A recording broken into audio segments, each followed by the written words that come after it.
इस कार्यक्रम के पुण्यार्जक हैं रजनी, तरुण, प्रतीक्षा, अनुराग जैन काला एवं समस्त काला परिवार, निवासी व्यावर, प्रवासी मुंबई, राजतरु चैरिटी फाउंडेशन मुंबई, अंकुर, आर्यवीर जैन पाटनी मुंबई, अर्चना राजेश अजमेर, बीना धर्मचंद जयपुर एवं आभा कमल मुंबई, सुधा पदमजीत पाटनी जयपुर, वैजयंती नरेश जी दगड़ा किशनगढ़, कल्पना देव कुमार जी कासलीवाल इंदौर, शशि सुनील दोषी अजमेर, पुष्पा रिखब जी पाटनी कोलकाता, प्रेरणा निकेतन जी कासलीवाल औरंगाबाद, श्रीमती प्रेमलता अनीता पारस, पिंकी संजय छाबड़ा कोटा उदयपुर।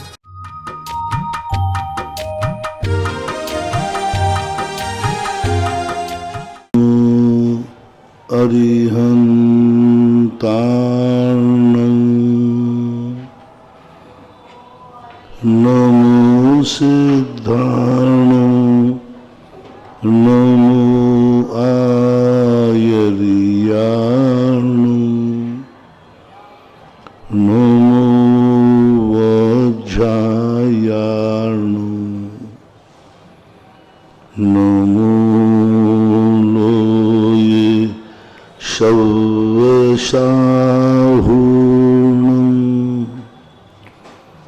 पंच परमिष्टि भगवान की जय। आचार्य श्री गुरुवर कुंद कुंद महाराज की जय। आचार्य श्री गुरुवर विद्यासागर महाराज की जय। परम पूजनी निर्यापक श्रमण मुनि श्री सुधा सागर जी महाराज की जय हो। परम पूज्य छुल्लक गौरव श्री गंभीर सागर जी महाराज की। सभी श्रोतागण एवं जिज्ञासु पोस्ट सभी को नमोस्तु करें।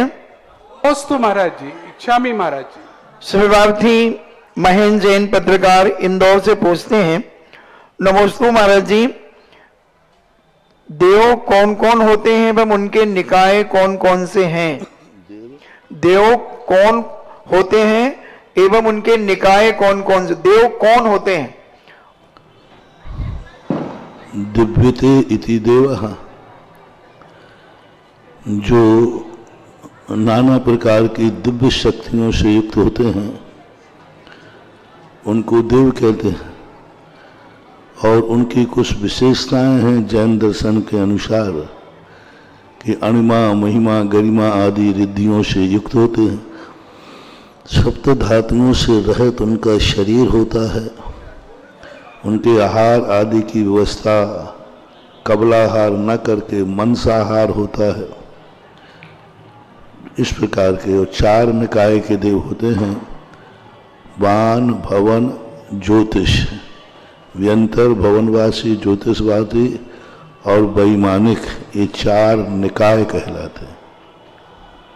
आशीष जैन फतेहपुर सीकरी सेकावाटी से पूछते हैं, नमोस्तु महाराज जी, तीर्थंकर के जन्म से शरीर में मलमूत्र आदि नहीं होता है, तो उसी प्रकार क्या उनकी माता का भी यही क्रिया होती है? नहीं, माँ तीर्थंकरों के संबंध में ही ये व्यवस्था है। माता पिताओं के संबंध में ऐसा कोई भी उल्लेख आगम में देखने में नहीं आया। क्योंकि माता पिता जो हैं, अनेक भाई बंधु होते हैं, अनेक बहनें होती हैं। महावीर स्वामी की माता की 7 बहनें थीं। अब एक बहन मलमूत्र से रहित होगी तो उसकी चर्चा होना चाहिए। नेमिनाथ भगवान के पिताश्री 10 भाई थे, समुद्र विजय आदि। उन 10 भाइयों का वर्णन मिलता है, लेकिन उसमें ऐसी कोई विशेषता नहीं है। मात मलमूत्र से रहित तीर्थंकरों के संबंध में ही आगम प्रणीत उल्लेख मिलता है। कुछ प्रकीर्णक, कुछ अर्वाचीन लोगों ने 63 सलाका पुरुषों के संबंध में यह बात की है, लेकिन यह आगम से प्रमाणिक नहीं है। मूल आगम में ऐसा कहीं देखने में नहीं आया। विपिन जैन आगरा से पूछते हैं, नमोस्तु महाराज जी, समाज में किसी की मृत्यु हो जाने पर डेड बॉडी को हाथ लगाने या कंधा देने वाले व्यक्ति को पातक लगता है क्या? एक रात्रि व्यतीत करना है। जो स्मशान घाट में जाते हैं, बैठने जाते हैं, एक रात्रि व्यतीत करने के बाद उनका सूतक खत्म हो जाता। तीर्थंकरों का जन्म भी जैसे समान पुत्र आदि होते हैं उसी प्रकार, उसी प्रक्रिया से ही उनका भी उसी प्रकार जन्म होता है। हाँ, उनका भी जन्म जो है गर्भ अवस्था तो उसी प्रकार होती है, कोई अलग से व्यवस्था नहीं। जन्म के समय इतना होता है कि माँ के उदर की वृद्धि नहीं होती। जन्म के समय माँ को किंचित मात्र भी गर्भ यानी तकलीफ नहीं होती। दूसरा, माँ बच्चे को जन्मते से समय अशुद्ध दशा को प्राप्त नहीं होती। उसके ऊपर जर आदि जो होती है जरी, वो आदि वेस्टेज नहीं होते। माने कहना चाहिए अशुद्ध दशा उस समय प्रकट नहीं होती। उसका मूल कारण रहता है देवियाँ अपने अंदर गर्भ में प्रवेश करके बालक को वहीं साफ सूफ करके फिर बाद में जन्म देते हैं। तो इस प्रकार की कुछ बातें ऐसी हैं जो नहीं होती हैं। बाकी सब सामान्य जैसे ही उनका गर्भ 9 महीने जो हैं सामान्य मनुष्य पुरुषों जैसे ही उनका शरीर की वृद्धि होती है। उमा जैन अशोक बिहार दिल्ली से पूछती हैं, मेरे परम आराध्य गुरुवर को त्रिबार नमोस्तु। महाराज जी, क्या शुद्ध केवली को केवल ज्ञान और मोक्ष हो सकता है? हो सकता है, होगा, ये कोई नियम नहीं है, उनमें तो कोई बाधा नहीं है। लेकिन शुद्ध केवली उसी भाव में मोक्ष जाए ऐसी बात नहीं है। अर्ध उद्गल परावर्तन काल तक भी शुद्ध केवली भटक सकते हैं। शिवरावती संयम जैन अहमदाबाद से पूछते हैं, नमोस्तु गुरुदेव, धोती दुपट्टा आदि सोने के कपड़ों की शुद्धता की कोई समय सीमा की मर्यादा होती है क्या? यदि उसको आपने पहना नहीं है तो कोई मर्यादा नहीं। अन्य वस्त्र से छुआ नहीं है तो फिर कोई मर्यादा नहीं। हम अभिषेक या आहार से कितनी देर पहले सोने के कपड़ों को धोकर डाल सकते हैं? जो पहनते समय गीले न रहे, उसमें से पानी का रिसाव नहीं होना चाहिए। सामान्य यदि थोड़ा बहुत उसमें सतीशपना है चलेगा, लेकिन स्राव नहीं होने, पानी बहना नहीं चाहिए। तो अब अपनी सुविधा के अनुसार गर्मी सर्दी बरसात के अनुसार करना चाहिए। नियत नहीं है कि इतने पहले ही होना चाहिए। श्रीमती चंदा जैन आष्टा से पूछती हैं, नमोस्तु महाराज जी, प्राशुक दान किसे कहते हैं और इसको देने की पात्रता किसको होती है? प्राशुक दान। प्राशुक दान सामान्य रूप से सभी दान प्राशुक ही होते हैं। प्राशक का अर्थ है पाप से रहित, हिंसा से रहित, नाना प्रकार के पापों से रहित जो दान दिया जाता है वह दान की कोटि में आता है। और मूल अर्थ प्राशुक शब्द आहार दान में प्रयोग किया जाता है, लेकिन शास्त्रों में प्राशुक औषधि शब्द में भी किया है। और शास्त्रों में वसुनंदी महाराज जी ने मूलाचार्य की टीका में प्राशुक वसतिका का उल्लेख किया। उन्होंने कहा प्राशुक वसतिका में निवास करना चाहिए। प्राशुक का अर्थ है दिन में परिमार्जन करके प्राशुक संसर शब्द का प्रयोग किया, यानी चटाई आदि जो है ये सब प्राशुक होना चाहिए। प्राशुक शब्द का अर्थ है शुद्ध, जीवों से रहित का नाम प्राशुक कहलाता है। डॉक्टर मगन जैन आष्टा से पूछते हैं, नमोस्तु महाराज जी, अवीक्षण ज्ञानोपयोग भावना और संवेग भावना, इसमें क्या दृष्टिकोण से इनको रखा गया है? अवीक्षण ज्ञानोपयोग का अर्थ अलग है। निरंतर तत्व दृष्टि रखना, किसी भी चीज में निरंतर अपने आप में विवेक जागृत करना। कोई भी क्रिया करता है तो उसमें ज्ञान लगाता है। मुझे बैठना है, अब तुरंत ज्ञान कैसे बैठना, कहाँ बैठना, पिछी लगा के बैठना, ये सब अवीक्षण ज्ञानोपयोग हैं। अवीक्षण ज्ञानोपयोग का अर्थ यह नहीं है कि किताब खोल के दिन भर बैठा हुआ है। दिन भर पढ़ने पलट रहा है, ये अवीक्षण ज्ञानोपयोग की परिभाषा नहीं है। गाथाएं रट रहा है, निरंतर स्वाध्याय, ये नहीं है। अवीक्षण ज्ञानोपयोग का अर्थ है निरंतर हर क्रिया में तत्व दृष्टि रख रहा है, निरंतर तत्व, उठते बैठते चलते फिरते खाते हमेशा आगम को ध्यान में रखता है कि आगम में क्या कहा, आगम में क्या कहा, क्या चर्या है। ऐसा परिणाम जिसका निरंतर बना रहता है वो अवीक्षण ज्ञानोपयोग कहलाता है। और जिसमें का 24 घंटे, मान लीजिए वो प्रवचन दे रहा है तो अवीक्षण, भोजन कर रहा है अवीक्षण।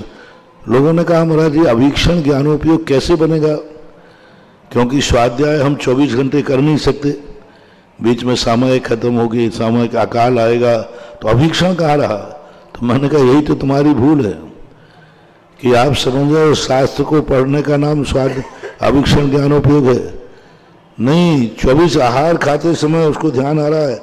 हमारी ऐषणा समिति है, आगम में ये कहा है आहार करते समय भी ज्ञान उपयोग चल रहा है। बाथरूम गया, लघु संज्ञा गया, शौच गया, हमारी उच्चार प्रश्रवण समिति मुझे पालना है, आगम में लिखा है यहाँ पर्ची लगा के देखना है। जिस समय वो देख रहा है कि यहाँ जीव जंतु नहीं है, अवीक्षण ज्ञानोपयोग चल रहा है। लघु संज्ञा करते समय, शौच जाते समय, भोजन करते समय, उठते समय, बैठते समय निरंतर जो सावधानी बरत रहा है, आगम को ध्यान में रख रहा है, ये सब अवीक्षण ज्ञानोपयोग है। संवेग किसे कहते हैं? संवेग का अर्थ है वह कार्य जो करना नहीं चाहता है लेकिन करना पड़ रहा है, तो उस संवेग कहते कब छूटेगा, ये कब छूटेगा, ये संसार कब छूटे, ये क्रोध कसाय मान आदि कब छूटे, ये मैं जो कर रहा हूँ, जो कर रहा है उसको छोड़ने की जो अंदर जो उत्साह है, छोड़ने के प्रति जो अंदर ललक है, उसका नाम संवेग कहलाता है।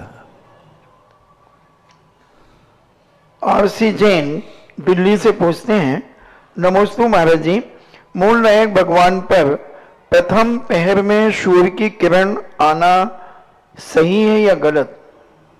जिनेन भगवान की मूल नायक प्रतिमा के ऊपर पहले सबसे पहले सूर्य की किरण, अच्छी बात है।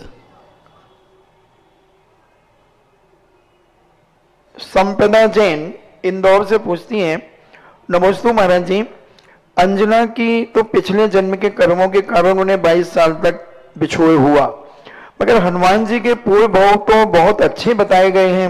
वैसे कौन से कर्म के उदय से उनके कारण उन्हें 9 माह तक, मां के कारण 9 माह तक गर्भ में रहकर माता को दुखी महसूस करना पड़ा, दुख महसूस करना पड़ा? जाने कितने जन्मों के कर्म उदय में आते हैं। आपके पास जितना आगम है उतना ही नहीं है, पता नहीं कब का पड़ा हुआ कर्म। कर्म का उदय तो हनुमान जी का भी था, तभी तो उनको इस प्रकार की स्थिति बनी।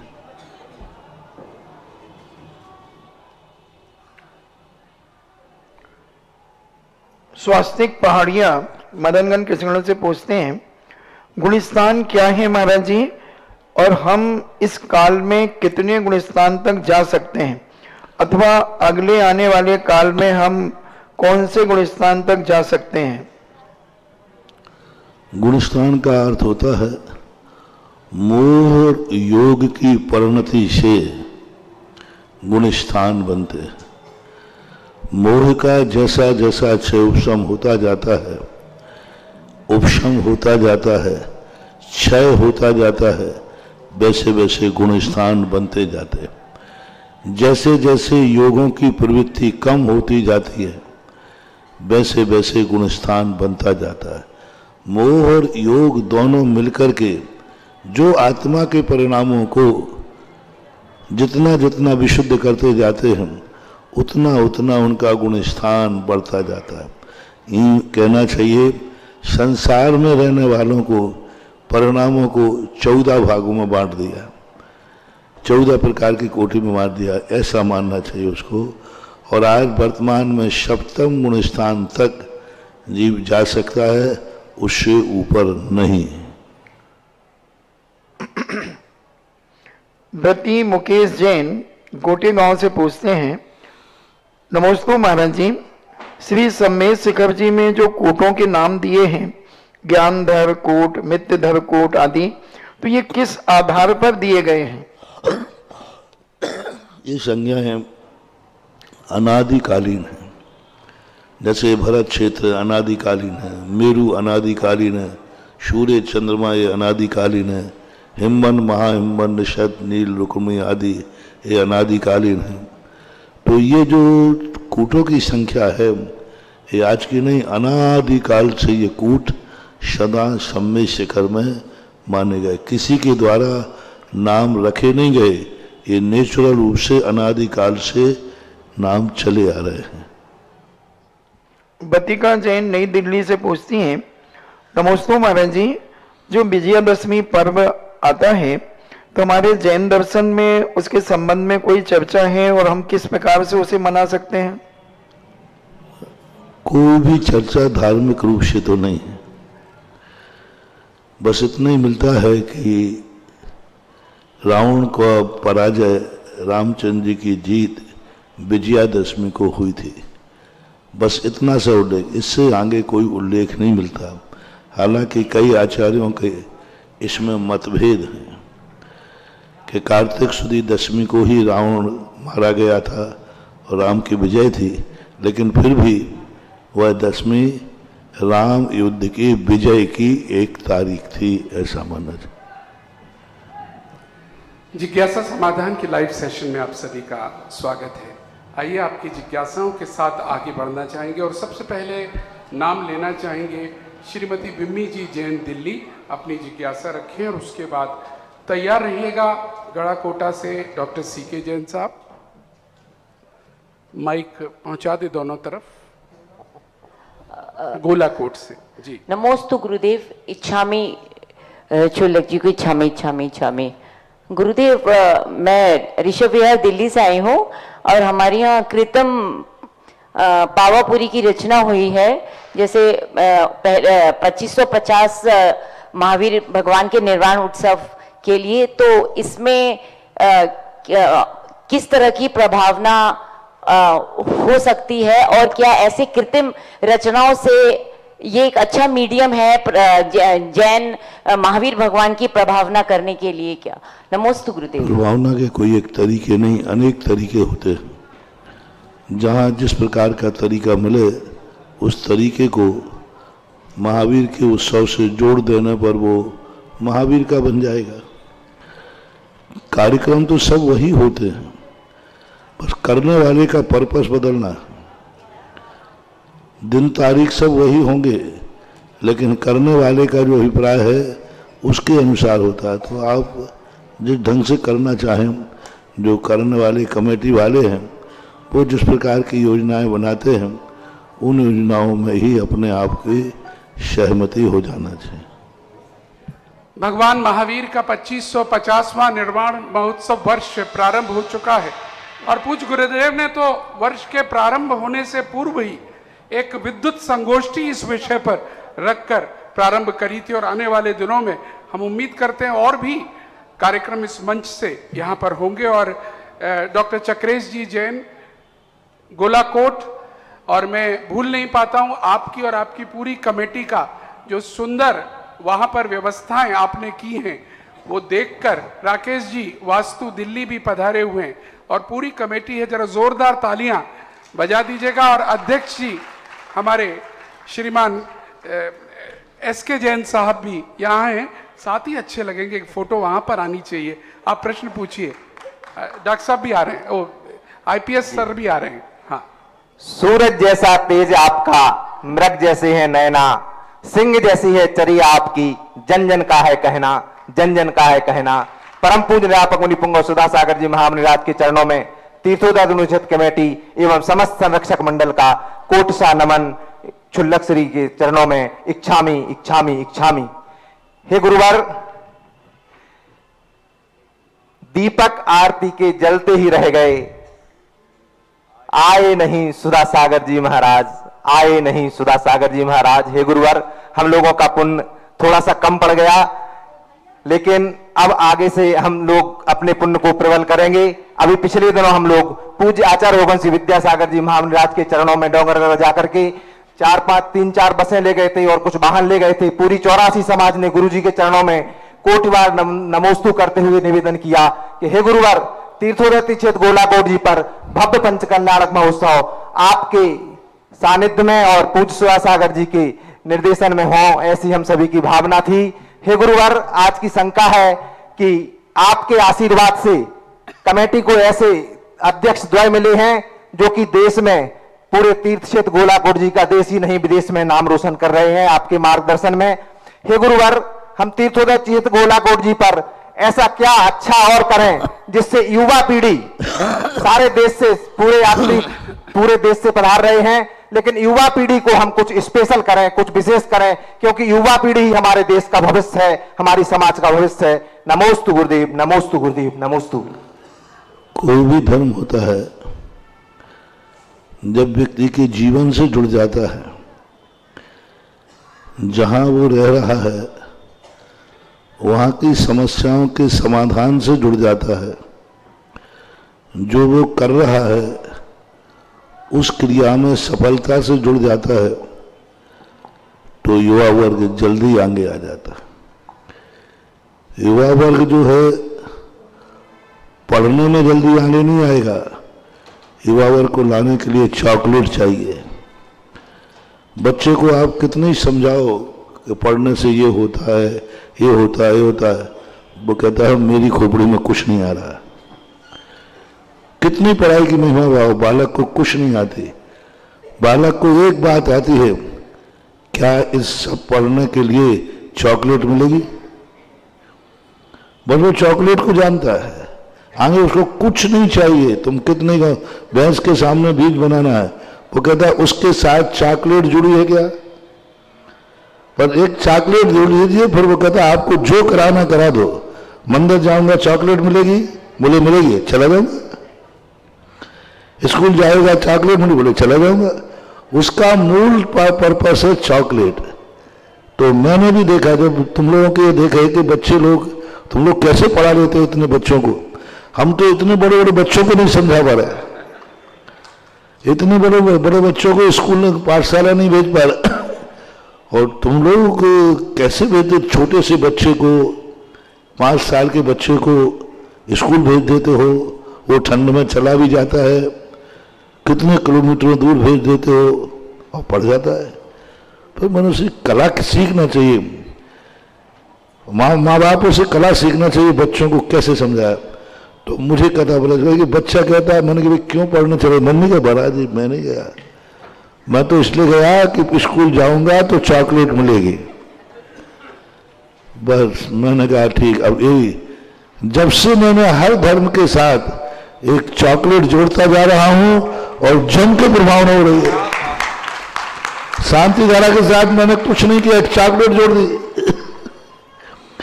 भक्तांबर के साथ कुछ नहीं किया, एक चॉकलेट जोड़ दी, जीवन से जोड़ दिया। धर्म को 2 दृष्टिकोणों से देखना चाहिए, एक भावी जीवन और एक वर्तमान जीवन। भावी जीवन से जब धर्म जुड़ता है तो विशेष लोग जो आसन्न भव्य होते, तत्वज्ञानी होते हैं, वो भविष्य के साथ धर्म के साथ संबंध जोड़ लेते हैं।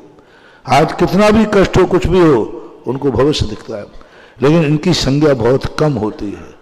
जो भावी जीवन के संबंध में कुछ सोचते हो, ज्यादातर लोग वर्तमान जीवन से जुड़े, वो ये कहते हैं कि भविष्य में क्या मिलेगा, ये मिलेगा, आनंद सुख मिलेगा। तुम तो ये बताओ वर्तमान जीवन में हमें क्या मिलेगा? हम वर्तमान जीवन में उलझ रहे हैं, इसका समाधान दो।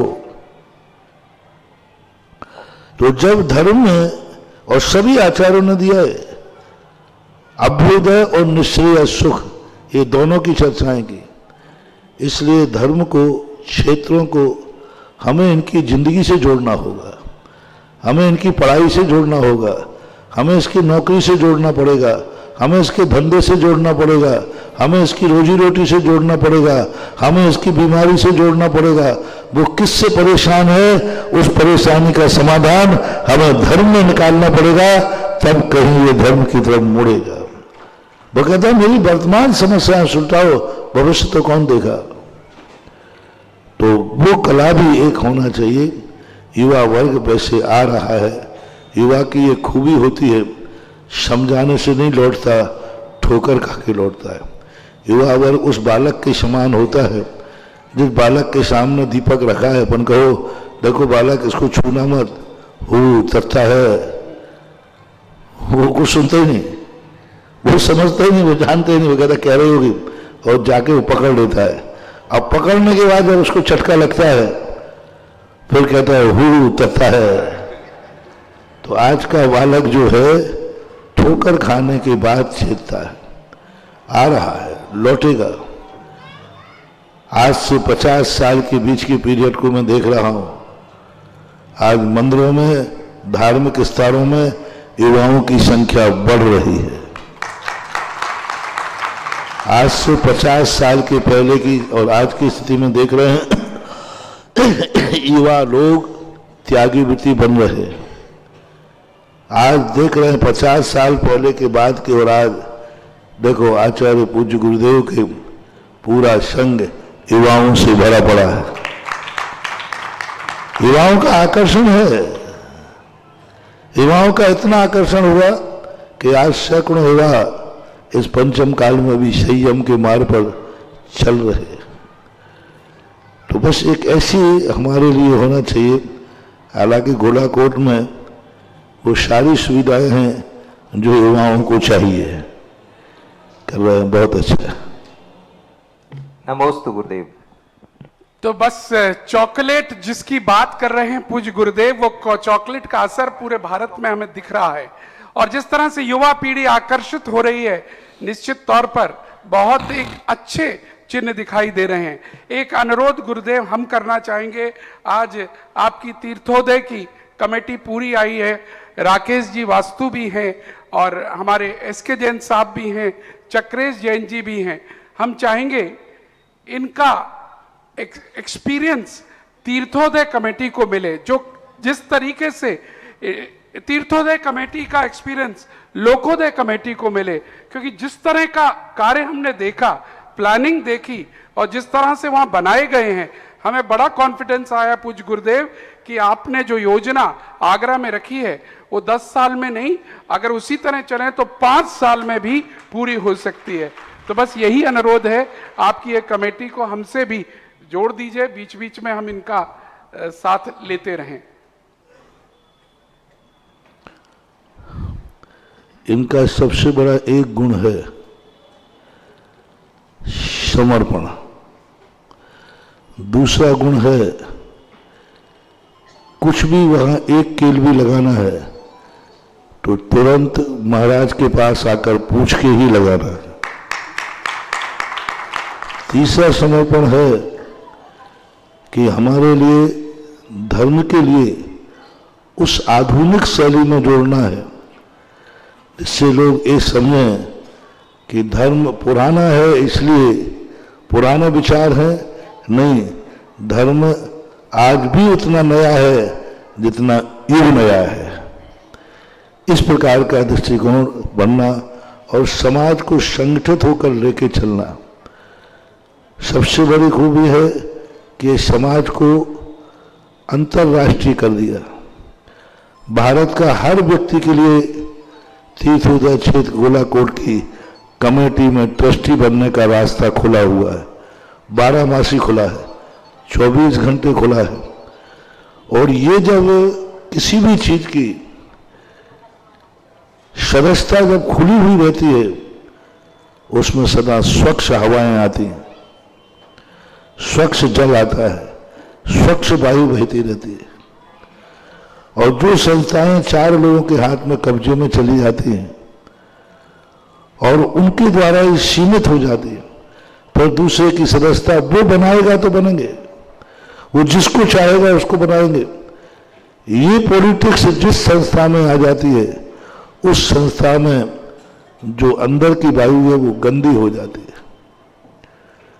इसलिए जिन जिन क्षेत्रों में चंद लोगों की बपोती होती है, बाप मरता तो बेटे को बैठा जाता है, बाप मरता तो बेटा बैठ जाता है, जिन क्षेत्रों में ऐसा होता है वे क्षेत्र कभी भी विकसित नहीं होते। क्षेत्र ऐसे खुले हुए चौराहे पर रखना चाहिए, हर व्यक्ति उसमें अपना पार्टिसिपेट कर सके, तो वो कला। और जो जो क्षेत्र अंतर्राष्ट्रीय बने हैं, गोला कोठी नहीं, जितने क्षेत्र बने हैं आज वे 10 साल तो क्या 2-2 साल में भी फल देने लग जाते हैं। समर्पण की पहली भाषा होना चाहिए, और वो समर्पण हो जाता है तो समर्पण से संगठन बनता है और संगठन से शक्ति आती है। चलिएगा, समर्पण से संगठन और संगठन से शक्ति, या आगरा वालों के लिए, हम लोगों के लिए एक सूत्र मिला है और वही सूत्र हम करेंगे। अनुरोध करूंगा तीर्थोदय कमेटी के और सांगानेर के अध्यक्ष श्री SK जैन साहब IPS अपनी बात को, जिज्ञासा को रखें।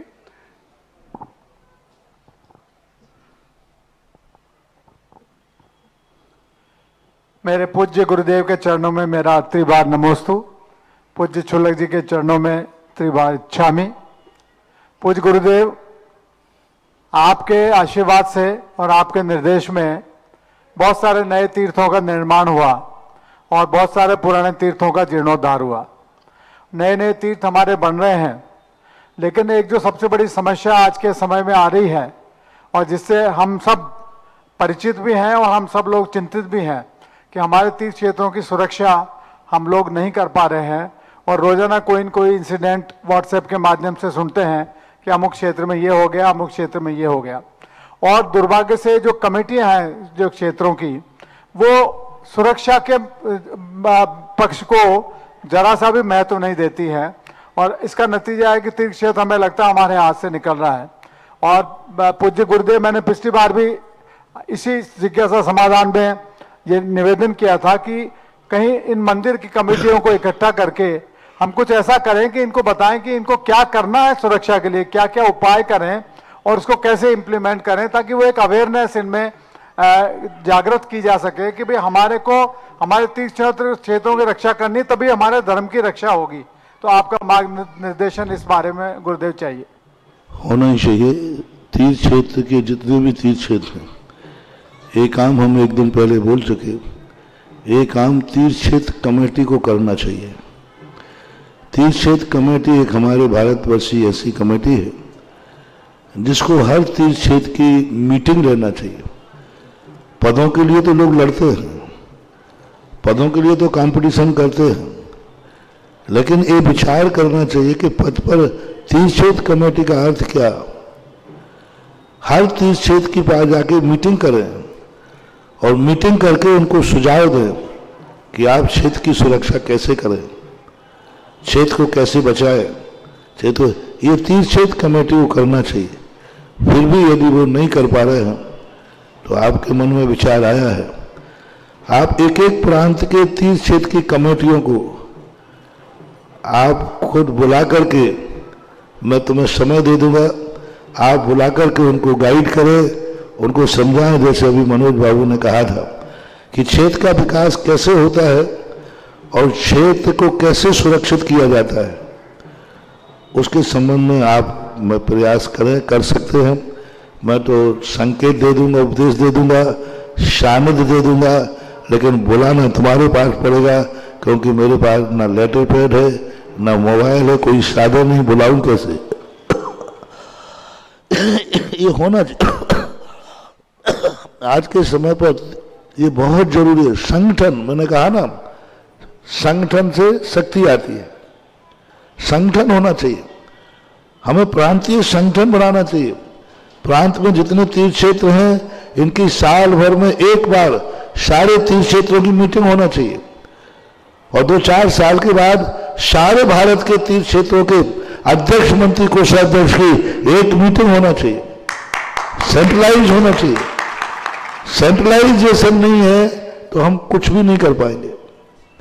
आज हमारी सबसे बड़ा दुर्भाग्य है, समाज का सेंट्रलाइजेशन नहीं है, तीर्थ क्षेत्रों का सेंट्रलाइजेशन नहीं है, कमेटियों का भी नहीं है। अंतर्राष्ट्रीय कमेटी जिसके अधिकार में पहुंच जाती है वही बपोती मानता है, वही अध्यक्ष बना रहता है। जब वो मर जाता है तब दूसरा अध्यक्ष बनता है। किन कमेटियों में? जो अपने भारतवर्षीय थी, भारतवर्षीय कमेटियों में, सब कमेटियों में कब्जे जमा लिए और उन कब्जों में 20-20, 25-25 साल से कब्जे जमाकर एक ही अध्यक्ष चलता है, चल रहा है, जो भारतवर्षीय कमेटियां थी। इनका दायित्व था, इनके कार्य थे कि ये साल भर में एक बार सबको बुला करके स्थान पर उनको गाइड करें, उनको सुरक्षित करें। तो ना तो आज हमारे परिवारों का सेंट्रलाइजेशन है, आज समाज को कोई गाइडलाइन देने वाला नहीं है। आज समाज हमारे पास आ रही, बार बार महाराज जी चुनाव आ रहे हैं, मुझे बताओ किसको वोट देना है। अब मैं उस पद पर हूं जिस पद पर किसी पार्टी का नाम नहीं ले सकते, जिस पद पर मैं नहीं बोल सकता। लेकिन आपके सामने यदि सेंट्रलाइज होता तो दिल्ली से एक फरमान जारी होता कि सारे जैनियों के लिए एक फरमान जारी है कि इस तरफ आपको झुकना है, तो आप सारी सरकारें, सारे नेता जैनियों के दरवाजे खड़े होते। तो ना तो पारिवारिक सेंट्रलाइजेशन है, ना राजनीतिक सेंट्रलाइजेशन है और ना धार्मिक सेंट्रलाइजेशन है। और होना चाहिए एक बार साल भर में भारत की प्रत्येक शक्तियां कहीं ना कहीं किसी रूप में इकट्ठे हों। भारत में एक बार सारे आईएएस ऑफिसर एक बार किसी एक मंच पर इकट्ठे हो करके डिस्कशन होना चाहिए। आईएएस ऑफिसरों की एक कमेटी होना चाहिए, भारतवर्षीय कमेटी, महादिगंबर जैन करो, जैन आईएएस ऑफिसर समिति। सारे भारत के जितने भी आईएएस ऑफिसर, आईपीएस ऑफिसर, ये सेंट्रलाइज होकर के एक कमेटी के साल में एक मीटिंग करें और ये कहें कि हमारा अपन सब हैं, अपन समाज को क्या दे सकते हैं। आज सारे जितने जज हैं इनको सेंट्रलाइज एक कमेटी होना चाहिए।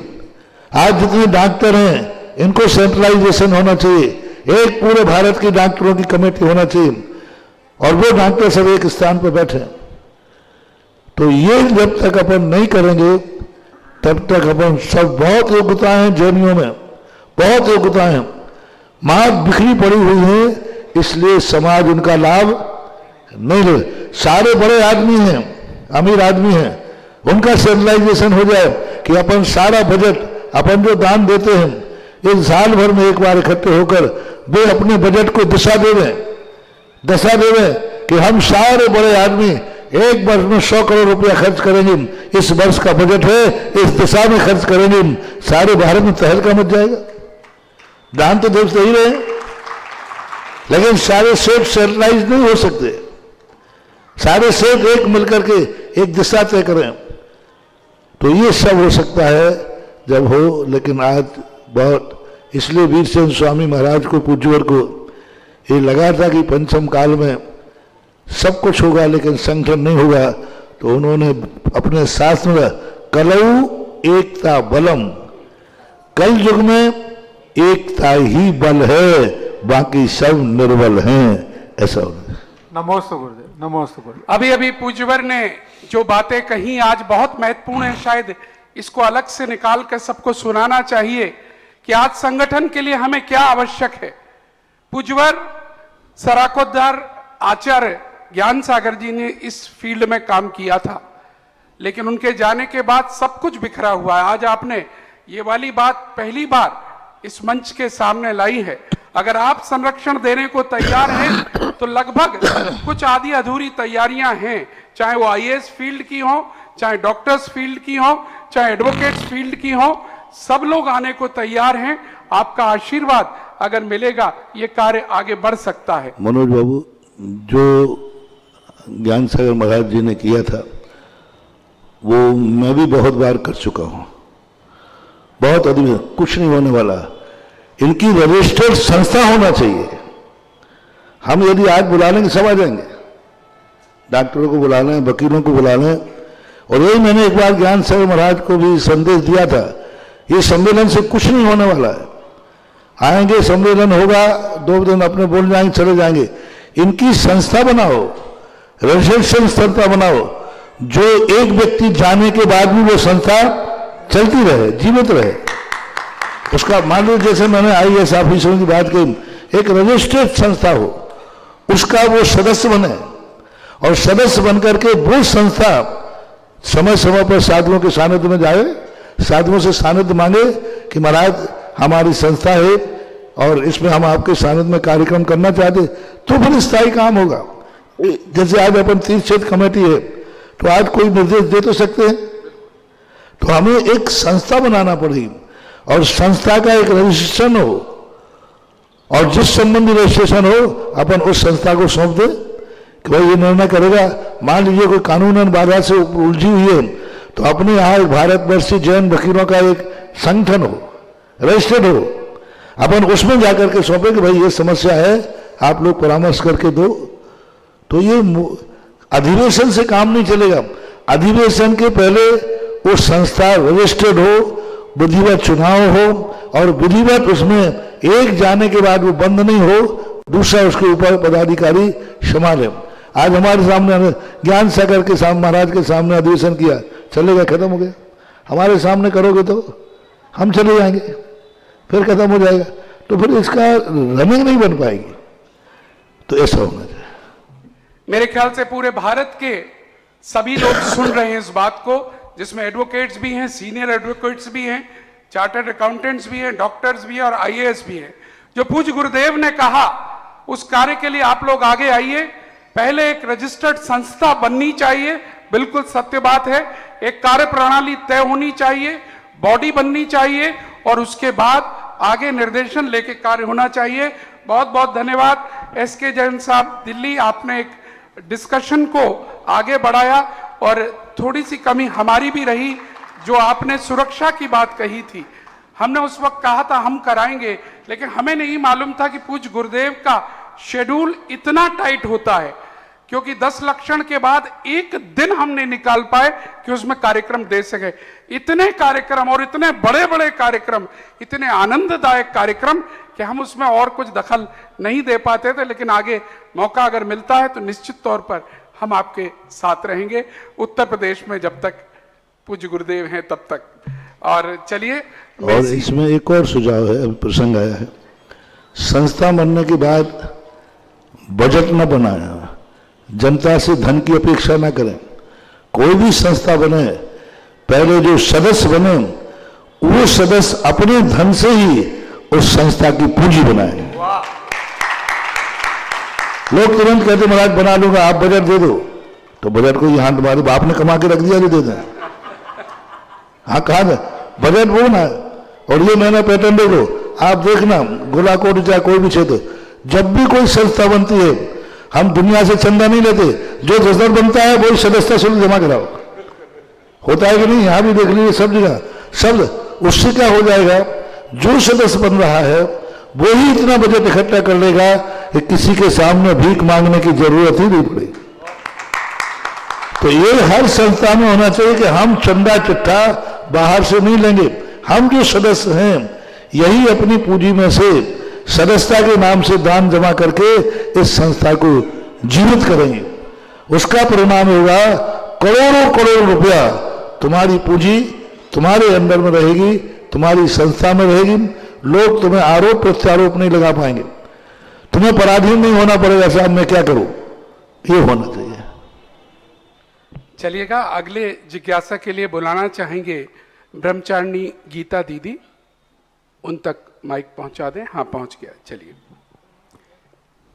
सुमन मुनिराज जी के चरणों में नमोस्तु नमोस्तु नमोस्तु। इच्छामी महाराज जी, इच्छामी इच्छामी।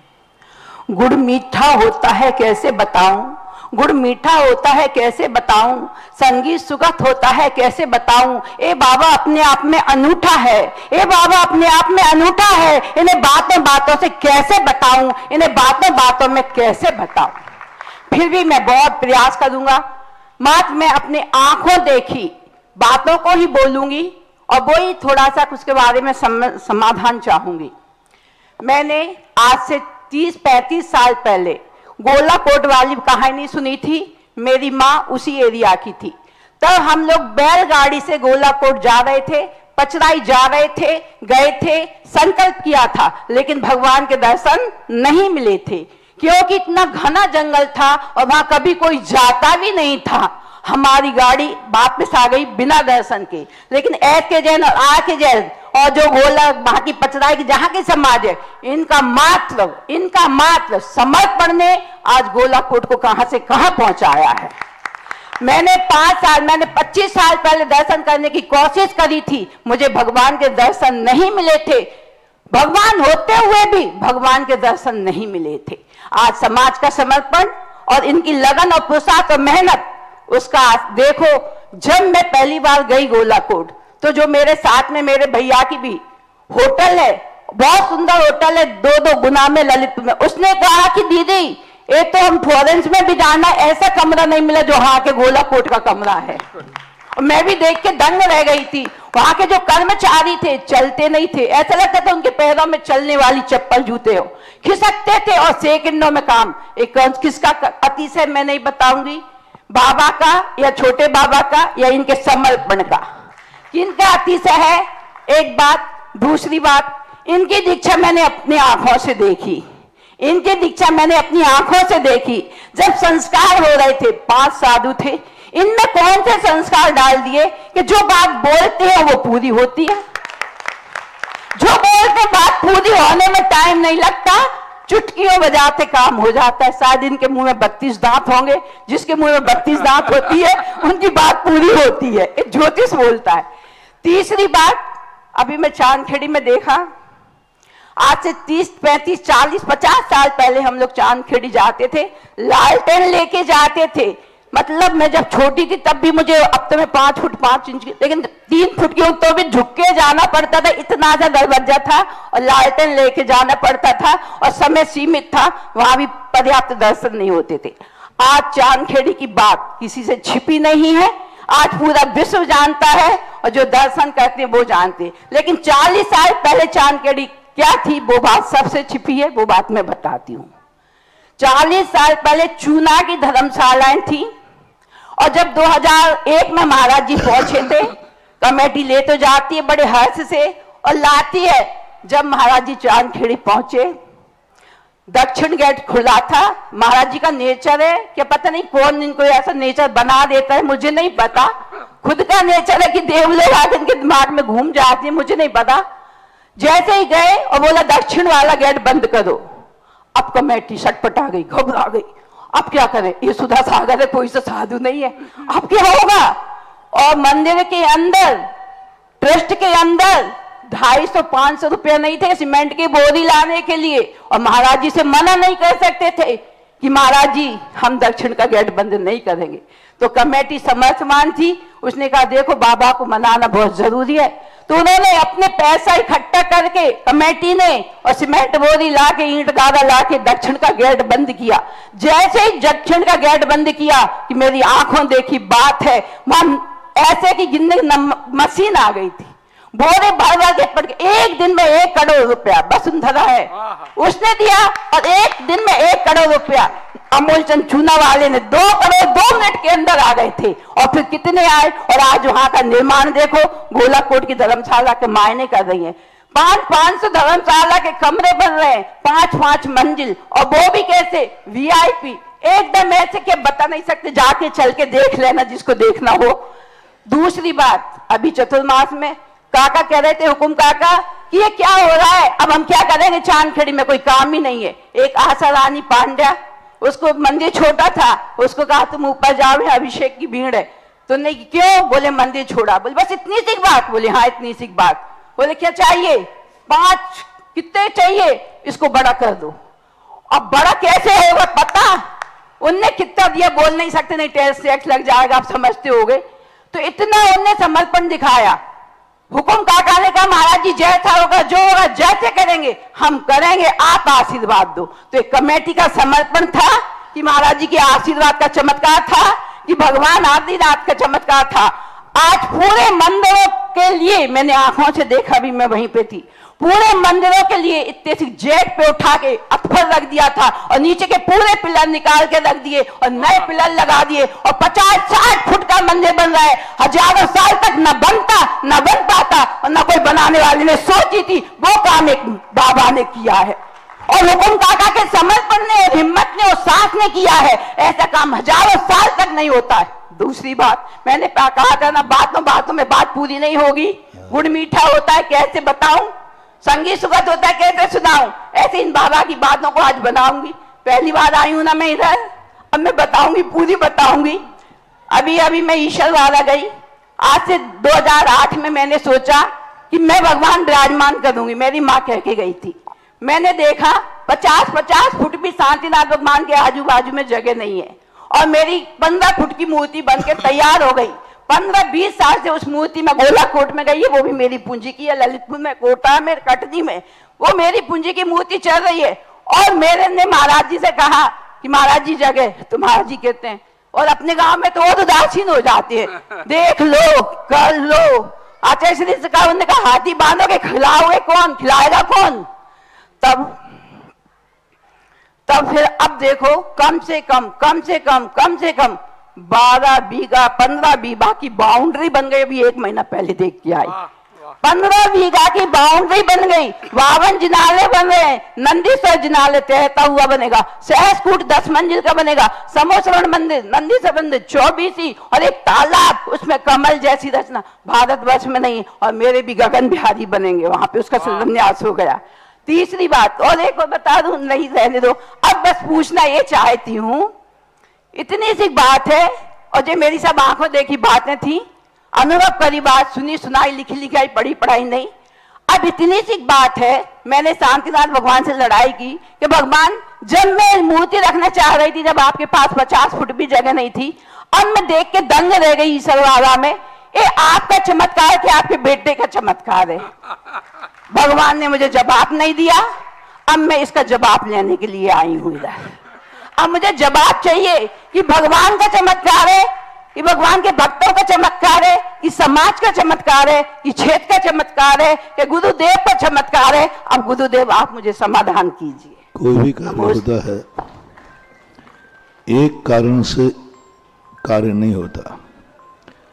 एक कार्य के लिए अनेक कारण चाहिए। एक गाड़ी पेट्रोल से ही नहीं चलती, इंजन से ही नहीं चलती, टायर से ही नहीं चलती, ट्यूब से ही नहीं चलती। कितने कारण होते हैं। ये सारे कारण जब मिल जाते हैं तब कार्य संपादन होता है। और ये सारे कारण जब मिल जाएं तो अलंग शक्ति बन जाती है। तो इन सब का एक ही कारण है कि समर्पण। जब कमेटियों का समर्पण होता है तो जिसके आशीर्वाद में बहुत ताकत होती है। आशीर्वाद वो सिंहनी के समान होता है जिसके लिए झेलने वाला चाहिए। आशीर्वाद में तो ताकत सदा से थी, है और रहेगी, लेकिन उनको झेलने वाली यदि कमेटियां समर्पित होकर झेल लेती हैं, उनसे विकास होता है। आज चांदखेड़ी में पूरी कमेटी के साथ हुक्म काका का जो समर्पण है, उसको कुछ नहीं दिखता है, उनको एक ही कह दिखता है, महाराज जी ने जो स्वप्न देखा है उसे मैं साकार करूंगा। बस उसकी कोई इच्छा ही नहीं है। बहुत बहुत मस्त आदमी है वो, उसको कोई लगन नहीं, बस एक जुनून है कि महाराज जी ने जो सोचा है वो करके दिखाना है। जब ये सोच लेते हैं तो फिर राम को लंका तक का पुल नहीं बनाना पड़ता, हनुमान बना लेते हैं। समितियों को हनुमान बनना पड़ेगा, समर्पण करना पड़ेगा। समितियों को यह करना पड़ेगा कि हमारे लिए धर्म को क्या करना है। तो ये सारे के सारे समर्पण की बातें होती हैं। और यदि गाइड सही मिल जाए, सही निर्देशन मिल जाए और निर्देशन देने वाला निस्वार्थ हो, अपना कोई निजी स्वार्थ न रखे, तो ये दोनों काम, निर्देशन देने वाला, आशीर्वाद देने वाला निस्वार्थ हो और लेने वाले का समर्पण हो, तो अलंग शक्तिर भवितव्य तेयम। रही बात आशीर्वाद की बात, तो हमारे आचार्य श्री ने, हमने जब शुरू में बिहार कर रहे थे, उस समय आचार्य जी से एक सूत्र, कि ऐसा सूत्र दो जिससे हम सदा सफलता प्राप्त करते रहें। तो उन्होंने एक ही कहा, निजी स्वार्थ रखना नहीं, किसी का अहित करना नहीं, जाओ सफलता तुम्हारे सामने आगे आगे पहुंचे। और वही मैं कहता हूं, मेरा कोई तीर्थ क्षेत्र नहीं और मेरे बराबर किसी के पास तीर्थ क्षेत्र नहीं, और मेरा कोई तीर्थ क्षेत्र नहीं। तो ये जो एक अपने आप में निस्वार्थ आ जाए तो आशीर्वाद भी फलता है। और कमेटियों का समर्पण जहां का भी है, वो समर्पण की जो भाषा आ जाती है, और सबसे बड़ा समर्पण है, कमेटियों से भी बड़ा समर्पण है उन दानवीरों का जो दान देने में सोचते पर महाराज के मुख से निकलता है और हमें ये कार्य पूरा करना है। सबसे बड़ा श्रेय जाता है, कमेटियां फिर भी समर्पित हो जाती, क्योंकि उनको पद रहते हैं, उनकी समाज में भी रहती, वो नहीं माने तो समाज नुकसान करेगी।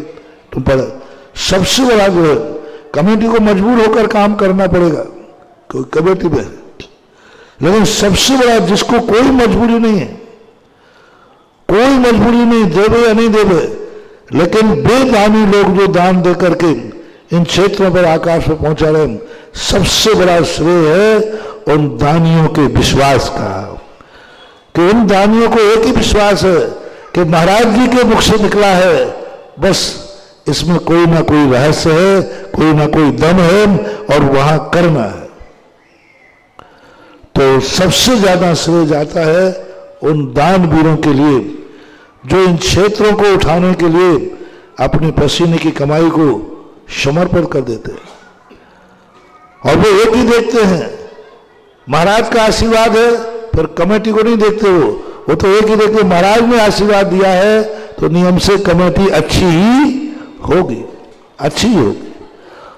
और ये भी पक्का है, मेरे सामने कभी खोटी कमेटी आज तक आई नहीं,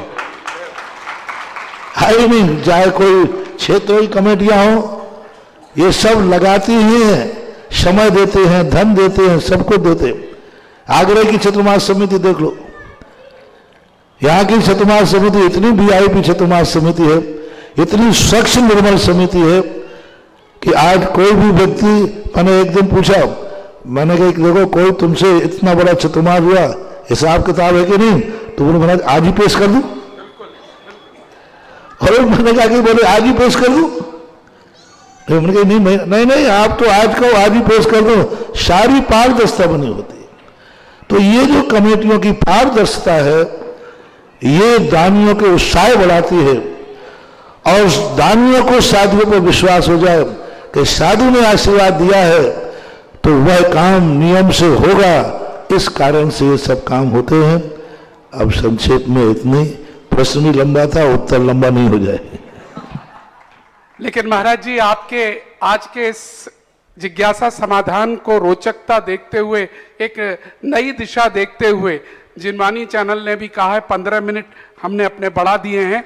आज ये डिस्कशन बहुत खूबसूरत हो रहा है, इसको चर्चा ऐसी होनी चाहिए, देश को सुनना चाहिए किस प्रकार से तीर्थ क्षेत्रों का विकास किया जाता है।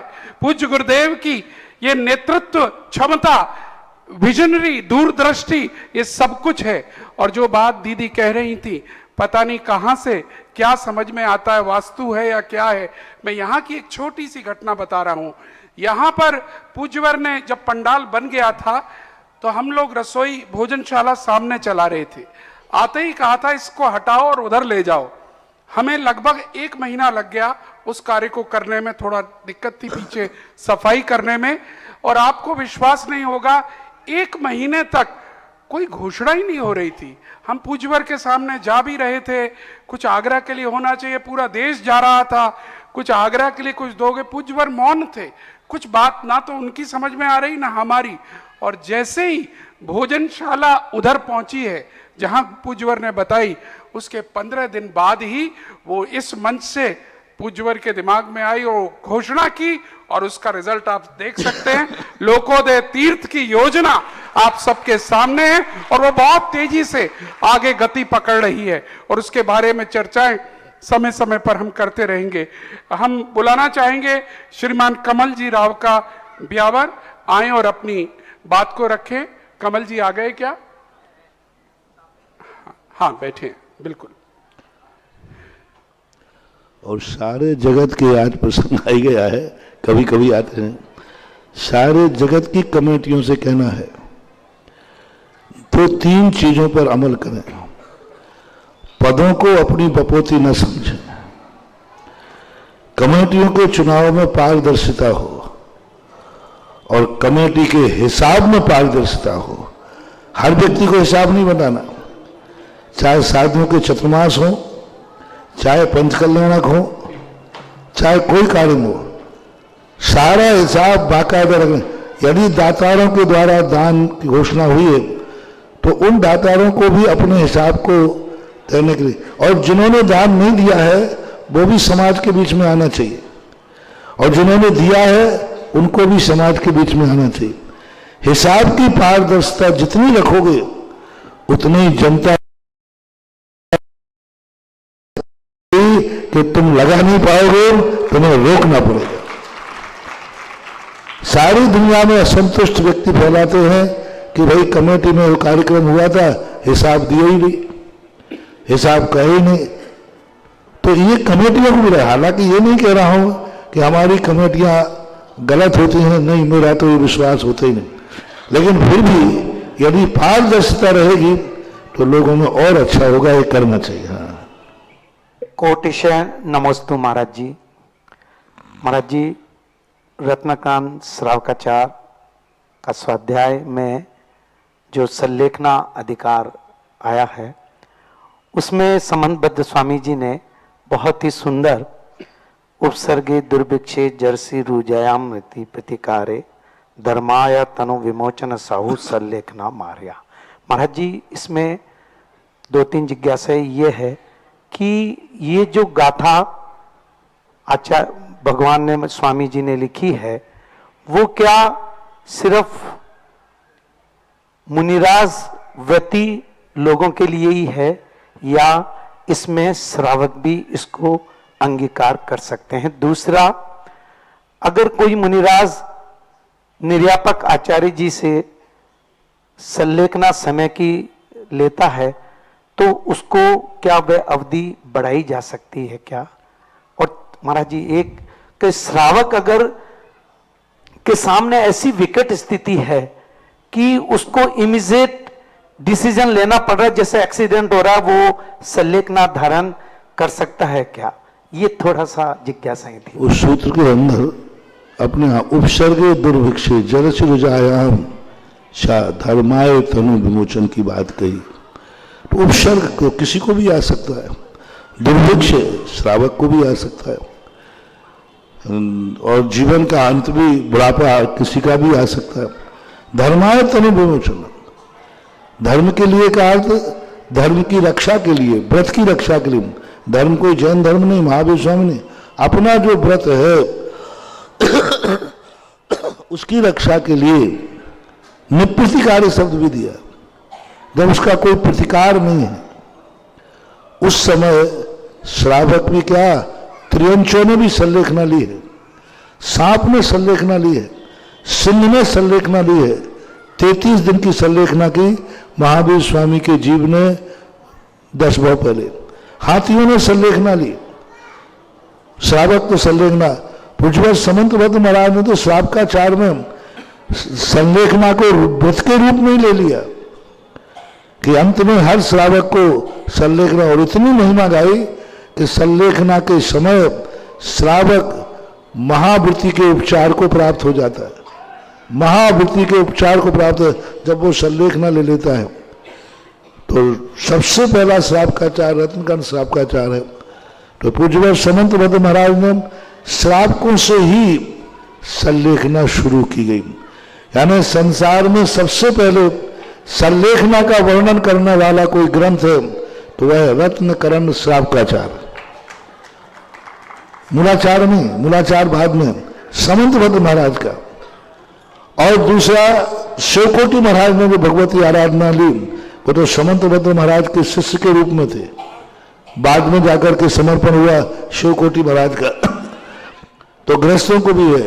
रही बात आकस्मिक समाधि की, आकस्मिक समाधि का भी हमारे यहाँ उल्लेख मिलता है। तुरंत अपने आप में एक्सीडेंट हो गया, सिर आ गया, तुरंत अपने आप में ध्यान में बैठकर अन्न जल का त्याग करके समाधि ले सकता है। उपसर्ग समाधि कहलाती है। तीसरा, समाधि का समय बढ़ाना नहीं बढ़ाना, ये तात्कालिक परिस्थितियों पर विचार किया जाता है। दोष आएगा लेकिन अनाचार नहीं कहलाएगा, वो अतिचार का प्रायश्चित होकर के उसके दोष समय को बढ़ाया जा सकता है। कोई आचार्य आदि नहीं है तो श्रावक भी संलेखना करा सकते हैं। उस शेर की संलेखना, त्रियंचों की संलेखना कौन कराता है? कोई मुनि महाराज थोड़ी कराते। वो त्रियंच स्वयं करता है या दूसरे त्रियंच उसकी सेवा करते हैं। पूज्य भी स्वामी महाराज ने शेर जो संलेखना ले लेता है उसको सल्लकी के पत्ते ढूंढ करके लाकर खाने देता है, यानी जानवर भी जानवर की संलेखना कराते बगला जी में। तो श्रावक श्रावक की संलेखना करा सकता है और मुनियों की संलेखना का तो वर्णन है ही। मुनि का तो अंतिम लक्ष्य ही संलेखना ही होता है। नमस्ते महाराज। श्रीमती सारिका जैन सीकर रानोली, कृपया अपना प्रश्न रखें। इसके बाद तैयार रहिएगा श्री जय कुमार जी जैन, पूर्व प्रधान अध्यापक खानिया धाना। मेरे गुरुदेव के चरणों में कोटि सा नमोस्तु नमोस्तु नमोस्तु। गंभीर सागर जी महाराज के चरणों में इच्छा में महाराज जी एक दुआ है। जैन धर्म को पाई के बढ़ते मान कसाय, ये नवीन अचरज वही जल में लागी लाए। तो महाराज जी ये कैसे? जैन धर्म को पाई के बढ़ते मान कसाय, ये नवीन अचरज वही जल में लागी लाए। तो महाराज जी विपरीत कैसे होता है? जैन धर्म को पाकर के तो अहंकारी हो ही नहीं सकता। उसने जैन धर्म पाया ही नहीं है। जैन धर्म पाया ही नहीं। धर्म पाने के बाद कहाँ मान कसाय होते। हाँ, जैन कुल में जन्म लेकर के जैन धर्म को समझे बिना तो ये आश्चर्य की बात तो कही है। पानी में लगी आग के समान है कि ये कैसे जैन धर्म और मान कसाय हो, पानी हो और आग लग रही हो। तो कवि ने एक आश्चर्य प्रकट किया है कि जैन धर्म होने के बाद भी तुम मान कसाय करते हो, तो आश्चर्य है जैसे पानी में आग लग रही हो ऐसा। नमस्ते गुरुदेव। सेवा निवृत्त प्रधान अध्यापक श्री जय कुमार जी जैन खानिया धाना आए, अपनी जिज्ञासा रखें। इसके बाद नमन जैन बुड़ाना मुजफ्फरनगर तैयार रहें।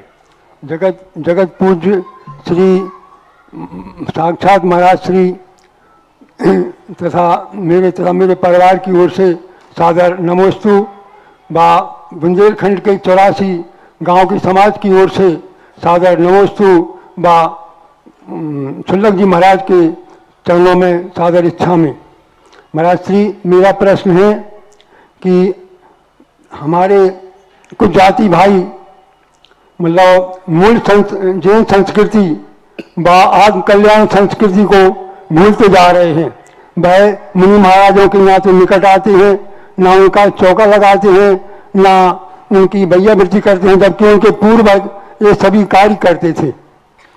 महाराज श्री, एक उमाचारी महाराज ने तत्वासूत के 6वें अध्याय में लिखा है कि भूत पितृ दान सराग से योग शांति शोकमति सद्विदस, माने प्राणियों पर दया करना से जो है हमें साता वेदनीय कर्म का बंध होता है। अनुव्रति महाव्रति पर दान और दया करने से भी साता वेदनीय कर्म बनता है। जबकि महाराज जी वो बहुत स्वाध्याय करते हैं, सभी कुछ करते हैं, लेकिन जो आत्म कल्याण की जो संस्कृति है और जो जैन संस्कृति है उसको पूर्व उनके वो भूलते जा रहे हैं। तो महाराज जी इस समय आप मार्गदर्शन करें, वो संस्कृति पुनः स्थापित हो।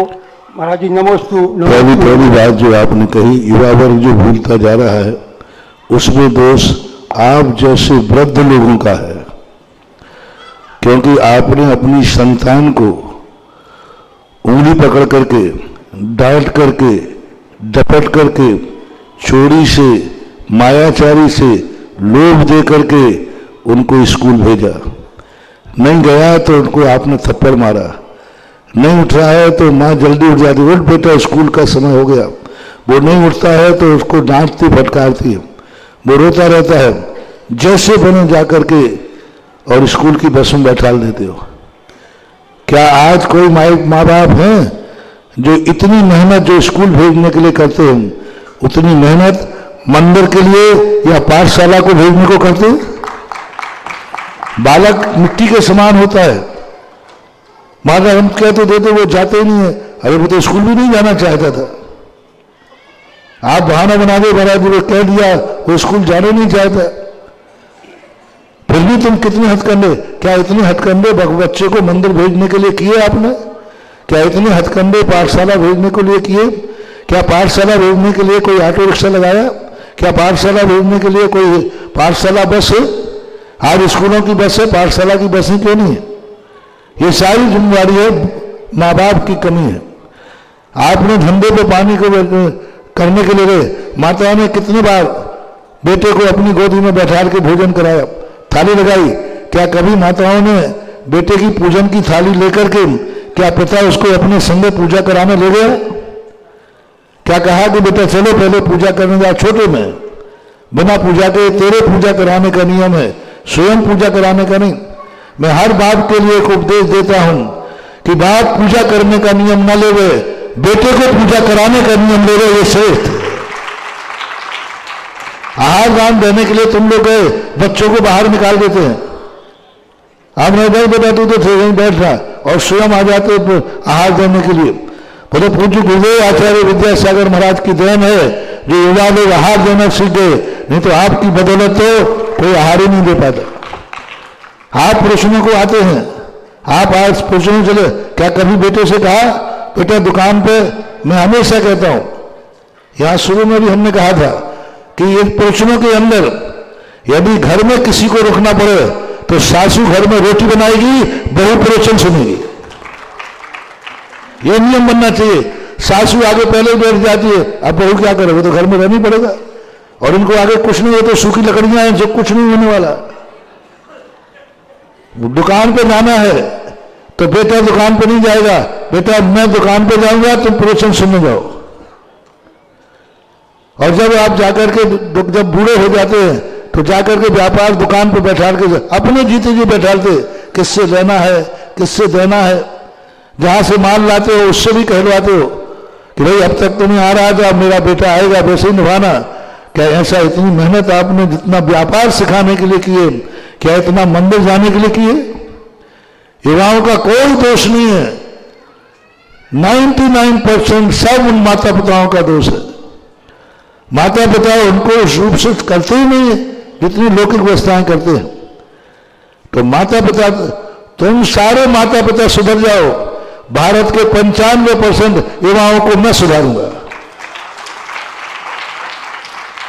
माता पिता सुधर जाए, बस माता पिता नियम ले लें, बेटा जब तक मंदिर नहीं जाएगा, अभिषेक नहीं करेगा, मेरे अन्न जल का त्याग है। तुम्हारे लिए नहीं, तुम तो बिना मंदिर खा लेना, हाँ तुम्हारे लिए नहीं दे रहा हूं। दो नियम महाराज जी, मैं नियम लेता हूं कि मैं जब तक भगवान का अभिषेक पूजन नहीं करूंगा, अन्न जल ग्रहण नहीं करूंगा। नहीं नहीं, तुम तो बिना मंदिर खाना हो तो खा लेना। तुम एक नियम ले लो, जब तक बेटा मंदिर नहीं जाएगा, दोनों माता पिता, और भगवान का अभिषेक नहीं करेगा, मेरे अन्न जल का त्याग है। मुझे आज भारत के बेटों पर 95% विश्वास है कि सुबह लोटा लेकर अभिषेक करने जाएंगे, माँ बाप को भूखा नहीं छोड़ेंगे। 95% बेटे, 5% की नहीं कह सकता, 95% जाएंगे बेटे। माँ बाप ने आज माँ बाप को ये नियम लेना है। यदि ये नियम ले लेने तो जय कुमार जी अध्यापक जी, आपने बहुत बेटों को पढ़ाया है, बच्चों को, पर जिस ढंग से मैं पढ़ाता हूं ये सीख जाओ तो तुम्हारी शिकायत खत्म हो जाएगी और हो जाएगी। आप लोगों को सुधरना है, आप लोग कठोर बनो। माता पिता की गोद में आया है बालक, उसको किस ढंग से डालना है, वो मिट्टी का लोंधा है, चाहे तो दीप बना लो, चाहे तो घड़ा बना लो, और चाहे तो दलदल बना लो, निर्णय तुम्हारे हाथ में। जरा तालियां मिलकर बजा दीजिएगा, क्योंकि ये तालियां आईने के लिए हैं, जो आईना हमें दिखाया है। आज की समाज का जो सच्चा आईना पूज्यवर ने हम सबको बता दिया है और कमी कहाँ है। दूसरा प्रश्न जो आपका था, वो लोग जो हार नहीं देते, कंजाइस्ट की बात आपने कही थी, स्वाध्याय तो करते हैं, उनका कोई चिंता मत करो, आगम का वचन झूठा नहीं होता।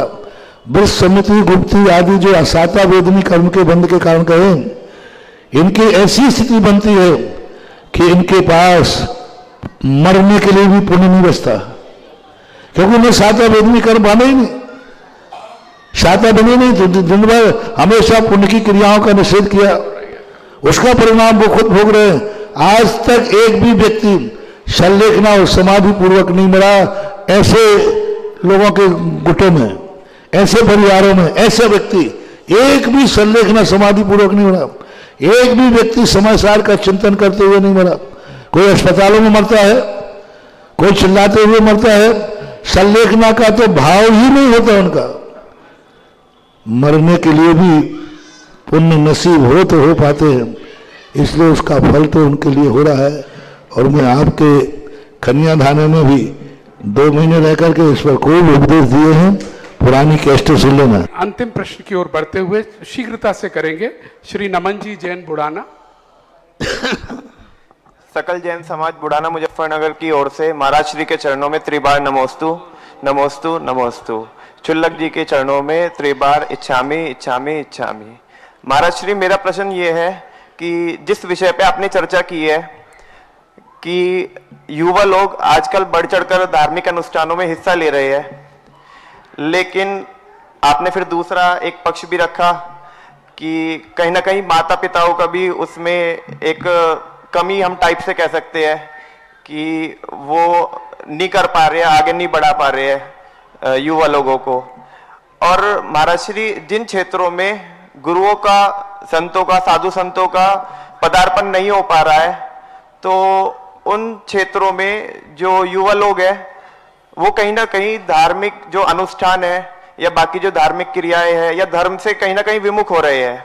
तो महाराज श्री, उन क्षेत्रों में धर्म का प्रवाह कैसे होगा, कृपया मार्गदर्शन दीजिए महाराज श्री। ऐसे क्षेत्र जहां साधु पहुंच ही नहीं सकता, तो यही है कि उनको ऐसे क्षेत्र छोड़ करके ऐसे क्षेत्रों में आ जाना चाहिए जहां साधु संतों का विहार होता है। हमारे यहाँ नियम बनाया है, आजीविका का और आवास स्थान को चयन करते समय देखा जाता है कि कितने दूर मंदिर है, क्या कभी गुरु महाराज यहाँ आएंगे तो क्या गुरु महाराज यहाँ तक आ सकेंगे। ये जैनियों को पहले सोचा गया है, पहले विचार किया गया। अब तुम पाकिस्तान में जाके बैठ जाओ फिर कहोगे महाराज जी हम क्या करें, तो हम क्या करें। अब यही है, जितना लाइव में टीवी में आपको मिल रहा है उसी से काम चलाइए और वहाँ पाठशालाएं खोलिए, पंडितों को बुलाइए और वो आपको जितना संस्कार दे सके वही पाइए। नमोस्तु गुरुदेव। चलिएगा, बहुत बहुत धन्यवाद। और आज की जिज्ञासा समाधान यहीं समाप्त करते हुए आरती की ओर चलना चाहेंगे। और आरती के 2 पुण्यार्जक हमारे पास आ चुके हैं। पहला पुण्यार्जक का नाम में किशनगढ़ का परिवार है, रानोली का परिवार है। नैतिक पनवी छाबड़ा, सुपुत्र मोनू सारिका छाबड़ा रानोली और श्रीमती आशा जी बड़जात्या किशनगढ़ साथ में आएंगी। और साथ ही में दूसरा परिवार जिन्होंने नाम भेजा है श्रीमती प्रेम जैन, विशाल जैन, पहाड़गंज दिल्ली, ये परिवार भी आ जाए। दूसरी आरती का परिवार है ये। और ये आरती का एक नाम, अहमदाबाद का तीसरा परिवार हमारे सामने आ चुका है, उससे भी हम अनुरोध कर रहे हैं यहाँ आ जाए। वो ये वाला पूरा नाम बता दो, मुझे पढ़ना पड़ेगा। ब्रह्मचारिणी बड़ी दीदी, सुशीला दीदी और साथ में मनीष जी, अनीता जी, दीप्ता जी, अहमदाबाद, दीर्घा, आप लोग भी तीसरा परिवार है। और चौथा परिवार श्रीमान मोनू छाबड़ा जी, मैंने बोल दिया शायद वो नाम, बोल दिया वो नाम, तीसरा ही है ये। 3 परिवार हैं। चौथा परिवार अगर कोई चाहे तो आ सकता है मंच पर। 4 परिवारों को हम मौका देते हैं मंच पर आकर आरती करने का। अगर आप में से किसी के भी भाव हो, 11,000 रुपए मात्र में आप यहाँ पर आकर अपने भाव अर्पित कर सकते हैं। चौथी आरती देखिए अभी अभी हमें शुभ सूचना दी है, गोलाकोट के संरक्षक सदस्य बने हैं श्री इंद्र सेन जी विनीत जी कुमार जैन, बामोर कला। बहुत बहुत ये चंद्र सेन जी का परिवार है। आ जाएं ऊपर और स्वागत स्वीकार करें। और बाकी आरती के सभी लोग जो तीनों पुण्यार्जक है वो आ जाएं। और हमारी हाँ क्या नाम से अनमोल जी जैन, पुरका जी डिस्ट्रिक्ट मुजफ्फरनगर, नाम नोट करा दें। ये चौथा परिवार आ गया है, चौथा परिवार भी आ गया है। चौथी आरती दे दे। हाँ नाम नोट कर लें भाई साहब।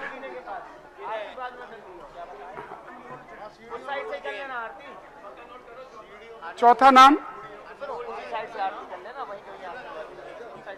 इसी में लिख लें। चौथा नाम बोल दिया। हाँ IPS SK जैन साहब, राकेश जैन जी वास्तु और सब लोग भी ऊपर आ जाएं। चलिए प्रारंभ कराएं आरती।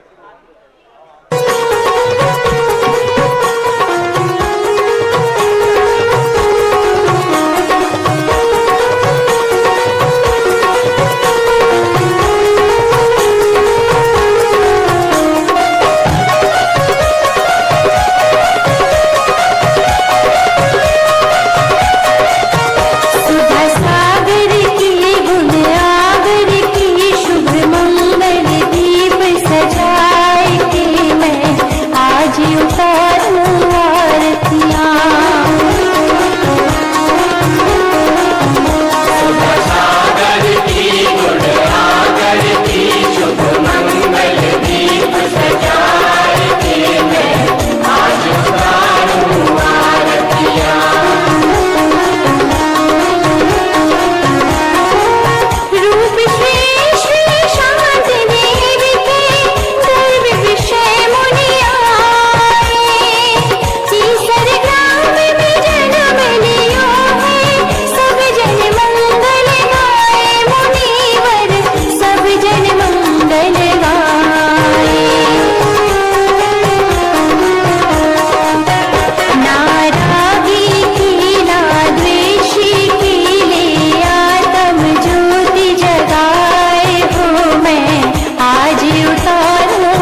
कार्यक्रम के पुण्यार्जक थे रजनी, तरुण, प्रतीक्षा, अनुराग जैन काला एवं समस्त काला परिवार, निवासी व्यावर, प्रवासी मुंबई, राजतरु चैरिटी फाउंडेशन मुंबई, अंकुर, आर्यवीर जैन पाटनी मुंबई, अर्चना राजेश अजमेर, बीना धर्मचंद जयपुर एवं आभा कमल मुंबई, सुधा पदमजीत पाटनी जयपुर, वैजयंती नरेश जी दगड़ा किशनगढ़, कल्पना देव कुमार जी कासलीवाल इंदौर, शशि सुनील दोषी अजमेर, पुष्पा रिखब जी पाटनी कोलकाता, प्रेरणा निकेतन जी कासलीवाल औरंगाबाद, श्रीमती प्रेमलता, अनीता पारस, पिंकी संजय छाबड़ा कोटा उदयपुर।